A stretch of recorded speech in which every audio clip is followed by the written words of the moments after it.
नाव टल जाने का इलाज। कभी कभी इंसान दुख में नहीं दर्द में होता है। ऐसा दर्द जो बज़ाहिर गैस कहलाता है मगर अंदर से सुकून, नींद, चैन सब छीन जाता है। ये नाव सिर्फ पेट का मसला नहीं, ये दिलो दिमाग पर छा जाने वाली वो कैफियत जिसमें इंसान हंसते चेहरों के बीच में तन्हा हो जाता है। लेकिन सुनो, जिस्म के दर्द का भी इलाज है और नाव अपनी जगह पे आ जाने का भी इलाज है। इसकी वजह से ना भूख लगती है, ना सुकून चैन करार आता है।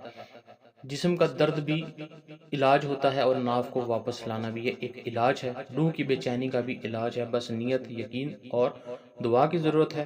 उसके बाद आप इस अमल को, इस तावीज़ को इस्तेमाल करें और शिफा देने वाला रब है, मेरे दिल को चैन में बदल दे। ये दुआ करें, कुछ दिन करो, फिर देखना सिर्फ जिस्म नहीं दिल भी हल्का हो जाएगा। और इसके अलावा जो है, इसकी वीडियो जो है अपलोड कर दी गई है। आप वीडियो देख के मुकम्मल तरीके के साथ इस अमल को इस्तेमाल कर सकते हैं।